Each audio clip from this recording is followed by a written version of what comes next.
ولئن سألتهم من نزل من السماء ماء فأحيا به الأرض من بعد موتها ليقولن الله قل الحمد لله بل أكثرهم لا يعقلون۔ اس سے قبل کی آیت میں اللہ رب العالمین نے اس بات کا ذکر کیا کہ رزق اللہ کے ہاتھ میں ہے، جسے چاہتا ہے اس کی روزی میں اللہ رب العالمین کشادگی پیدا کر دیتا ہے، برکت عطا کر دیتا ہے، اور جسے چاہتا ہے اس کی روزی میں اللہ تعالیٰ تنگی پیدا کر دیتا ہے۔ اللہ تعالیٰ تمام چیزوں کا علم رکھتا ہے۔ اس کے بعد اللہ رب العالمین نے فرمایا وَلَئِن سَأَلْتَهُمْ مَن نَزَّلَ مِنَ السَّمَاءِ مَاءً فَأَحْيَا بِهِ الْأَرْضَ مِن بَعْدِ مَوْتِهَا، اور اگر آپ ان سے پوچھیں گے کہ کون آسمان سے پانی نازل کرتا ہے، یعنی بارش نازل کرتا ہے، فَأَحْيَا بِهِ الْأَرْضَ مِن بَعْدِ مَوْتِهَا، اور اس کے بعد مردہ زمینوں کو زندہ کرتا ہے، لَيَقُولُنَّ اللَّهُ، تو ضرور بضرور کہیں گے کہ اللہ۔ قُلِ الْحَمْدُ لِلَّهِ، آپ کہیے ساری تعریفیں اللہ کے لیے، بل اکثرهم لا يعقلون، لیکن اکثر لوگ نہیں سمجھتے ہیں، اکثر لوگ عقل نہیں رکھتے ہیں، نہ سمجھ۔ بارش عام طور پر ہمارے سماج اور معاشرے میں یہ ایک لفظ استعمال ہوتا ہے کہ بارش ہوئی، بارش نہیں ہوئی، بارش بہت زیادہ ہوئی، بارش بہت کم ہوئی۔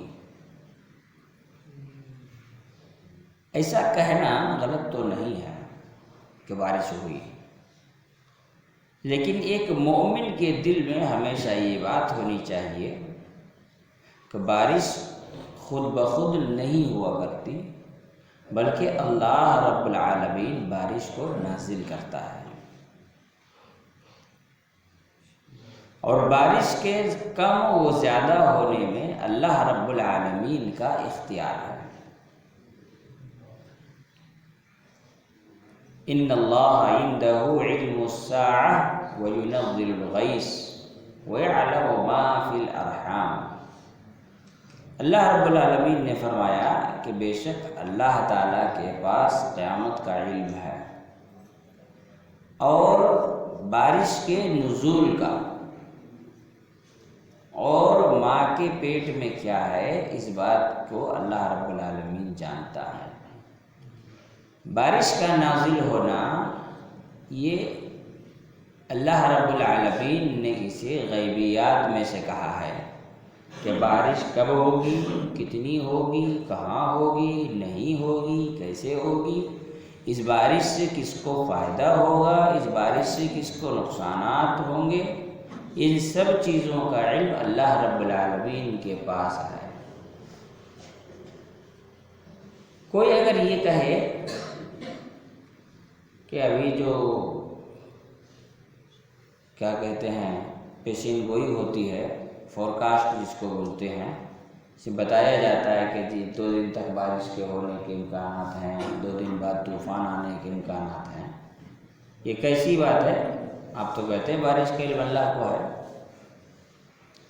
تو اس کے جواب کئی حساب سے دیے جا سکتے ہیں۔ ایک سمپل سی بات ہے، جو لوگ پیشین گوئی کرتے ہیں کہ بارش ہونے والی ہے، اتنی ہوگی، ہے نا، یہ اتنا زیادہ ہو، عام طور پر آپ دیکھیں گے بارش کے سلسلے میں جو فورکاسٹ آتا ہے اس میں 2 باتیں آتی ہیں۔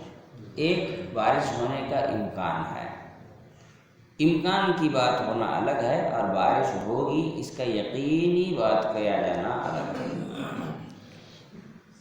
دوسری بات یہ ہے کہ یہ جو پیشین گوئی ہوتی ہے وہ بادلوں کو دیکھ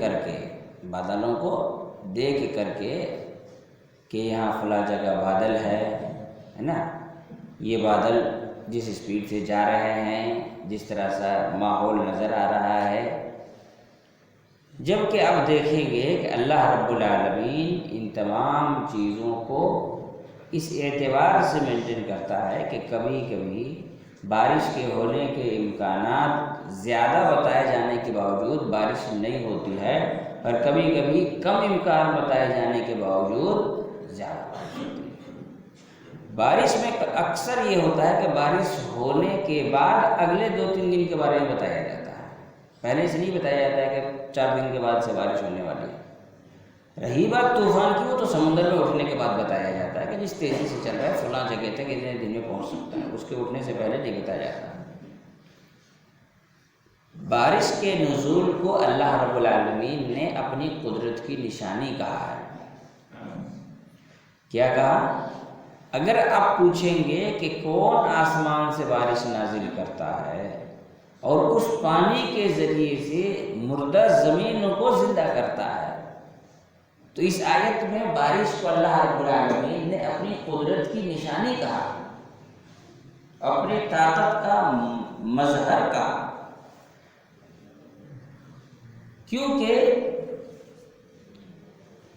بارش انسان کی زندگی پہ بہت زیادہ اثر کرتا ہے۔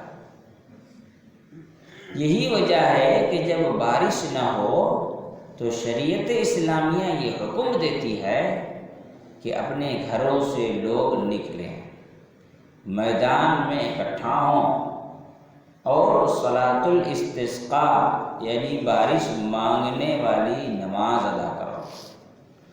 2 رکعت نماز ادا کی جائے گی، لوگوں کو نصیحت کی جائے گی، اللہ کے عذاب سے ڈرایا جائے گا، اس کے بعد اجتماعی طور پر رو رو کر کے گڑ گڑا کر کے اللہ رب العالمین سے معافی مانگی جائے گی اور بارش مانگا جائے گا۔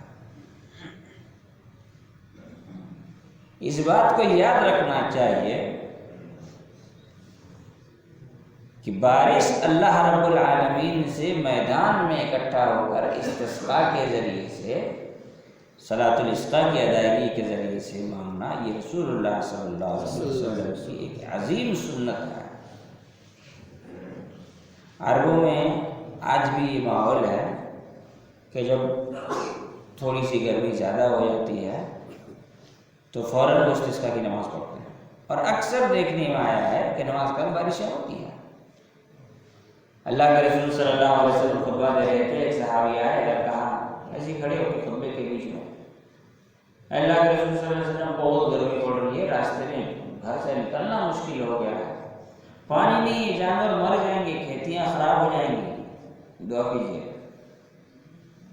تو اللہ کے رسول صلی اللہ علیہ وسلم نے دعا کی۔ 2 الگ الگ روایتیں ہیں، ایک میں صرف دعا کا ذکر ہے، ایک میں رسول اللہ نے جب دعا کی تو صحابہ نے کہا کہ تھوڑا ہاتھ اٹھا کے دعا کر دیجیے۔ تو اللہ کے رسول صلی اللہ علیہ وسلم نے خطبے کے بیچ میں ہاتھ اٹھا کر کے بارش کے لیے دعا کی، اور صحابی کہتے ہیں کہ آزو بازو کہیں بھی بادل کے نام و نشان تک نہیں تھے، لیکن اللہ کے رسول صلی اللہ علیہ وسلم نے دعا کی تو چاروں طرف سے بارش کا ہجوم جمع ہوا، اور ہم جب نماز پڑھ کے گئے تو بھیگتے ہوئے گھر واپس گئے، اور اتنی بارش ہوئی کہ اگلے جمعے تک بارش ہوتی رہی۔ پھر اگلے جمعہ پھر وہ لوگ حاضر ہو گئے، کسی دوسرے نے کہا کہ اللہ کے رسول صلی اللہ علیہ وسلم اتنی بارش ہوگی تو ہم لوگ پھر کیسے جئیں گے، دعا کیجیے۔ تو اللہ کے رسول صلی اللہ علیہ وسلم دعا کی، اللہم حوالینا ولا علینا، اللہ ابھی ہمارے یہاں نہیں، بازو بازو میں بارش نازل کر۔ تو بارش کا نزول یہ اللہ رب العالمین کی قدرت کی نشانی ہے۔ بارش نہ ہو تو استسقاء کی نماز ادا کرنی چاہیے، یہ اللہ کے رسول صلی اللہ علیہ وسلم کی سنت ہے۔ آگے اللہ رب العالمین نے فرمایا فَأَحْيَا بِهِ الْأَرْضَ بَعْدَ مَوْتِهَا، مردہ زمین کا اللہ رب العالمین بارش کے پانی کے ذریعے زندہ کرتا ہے۔ نارملی انسان اس بات کو اچھی طرح جانتا ہے کہ بارش کی جو پانی ہے اس میں گرمی نہیں ہوتی، اس میں ٹھنڈک ہوتی ہے، اور بارش کا پانی مکمل خالص ہوتا ہے، اس میں کوئی ملاوٹ نہیں ہوتی ہے، مکمل خالص پانی، بارش کا پانی جو ہوتا ہے مکمل خالص ہوتا ہے۔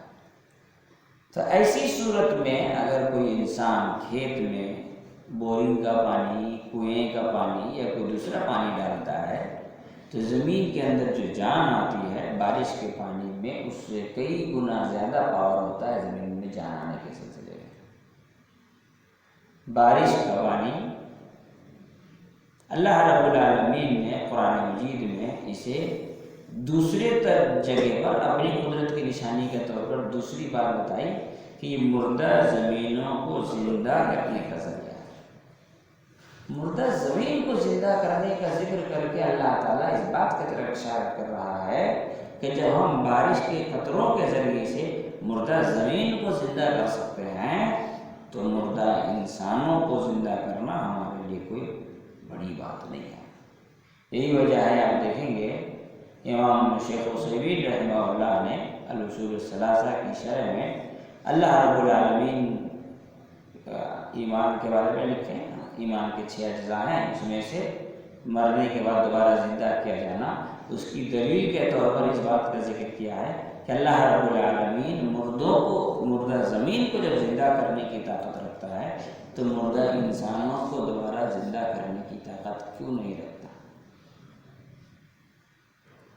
اور مردہ زمین کو زندہ کرنا یہ کوئی تعبیر نہیں ہے، اشارہ کنایہ کی بات نہیں ہے کہ نہیں چلو چلتے چلاتے ایک بات کہی گئی ویسے کہہ دے گا، نہیں، واقعی مردہ زمین زندہ ہوتا ہے۔ وہ کیسے؟ آپ اس کو بہت سارے طریقوں سے آپ سیکھ سکتے ہیں، سمجھ سکتے ہیں مردہ زمین کو زندہ کرنے کا، کہ وہ زمینیں جو برس سے کھیتی نہیں کر سکتی تھی، صرف بارش کے پانی کے ذریعے سے اب وہاں سبزیاں اگنا شروع ہو گئی۔ عرب کی زمین کو دیکھ لیجیے، برس سے اربوں ہریالی، پیڑ پودے، صرف چٹیل میدان تھا، ابھی وہ گھاس پھوس پودے سب اگنا شروع ہو گئے۔ کیا یہ ممکن تھا کہ پانی ڈال کر کے کھیتی کی جا سکے ان سب زمینوں میں؟ قطعی ممکن نہیں تھا، لیکن اب بارش کے پانیوں کے ذریعے اللہ تعالیٰ نے اس کو ممکن کیا۔ تو مردہ زمینوں کا زندہ ہونا، اللہ تعالیٰ نے فرمایا لَيَقُولُنَّ اللَّهُ، کفار تو کہیں گے کہ یہ کام کون کرتا ہے؟ اللہ کرتا ہے۔ ہمارے یہاں جب بارش ہوتی نہیں ہے تو کیا وجہ؟ کلائمیٹ چینج ہو گیا ہے، پولوشن بڑھ گیا ہے، اس لیے بارش نہیں ہو رہی ہے نا۔ کلائمیٹ چینج ہونا، پولوشن بڑھنا، یہ سب بیکار کی باتیں ہیں، بات یاد رکھیں، یہ سب بیکار کی باتیں ہیں۔ اب 1000 سائنٹیفک ریزن دے دیجیے، 1000 سائنٹیفک ریزن آپ دے لیجیے، بارش اللہ نازل کرتا ہے، کلائمیٹ سب کوئی معنی نہیں رکھتا۔ کسی مومن کو یہ شبہ نہیں دیتا ہوگا کہ بارش اس لیے نہیں ہوئی کہ وہ کلائمیٹ چینج ہو گیا، یہ سب بیکار کی باتیں ہیں۔ جتنا دھول سعودی میں اڑتا ہے انڈیا میں نہیں اڑتا ہے، جتنا راجستھان میں دھول اڑتا ہے انڈیا میں نہیں اڑتا ہے۔ کیا وہاں پہ گاڑیاں نہیں چلتی ہیں؟ وہاں کیسے بارش ہوئی؟ یہ کلائمیٹ کے اوپر الزام دے کر آدمی اپنے گناہوں پر پردہ ڈالنا چاہتا ہے، کلائمیٹ پر الزام ڈال کے اپنے گناہوں پر پردہ ڈالنا چاہتا ہے۔ اگر اللہ تعالیٰ نے فرمایا قُلِ الْحَمْدُ لِلَّهِ، جب کفار یہ کہے تب اللہ کہو کہ ساری تعریفیں اللہ کے لیے ہیں۔ کیوں؟ اس لیے کہ یہاں پر اللہ رب العالمین نے توحید کی ایک ایسی مثال بیان کی ہے جو کفار بھی ماننے کے لیے مجبور ہے۔ پھر آگے اللہ نے فرمایا بل اکثرهم لا یعقلون، لیکن اکثر انسان عقل نہیں رکھتے ہیں، اکثریت بے عقلوں کی ہے سماج میں، اسی لیے کبھی بھی اکثریت کو دیکھ کر کے فیصلہ نہیں کرنا چاہیے۔ اکثریت عقل نہیں رکھتی، بیوقوفوں کی جھنڈ ہے، اکثریت عقل نہیں رکھتی ہے، تبھی تو فجر میں 3 سب ہوتے ہیں باقی سب سو رہے ہیں، بے عقل تو ہے۔ اللہ رب العالمین ان تمام لوگوں کو سمجھ کی توفیق عطا فرمائے۔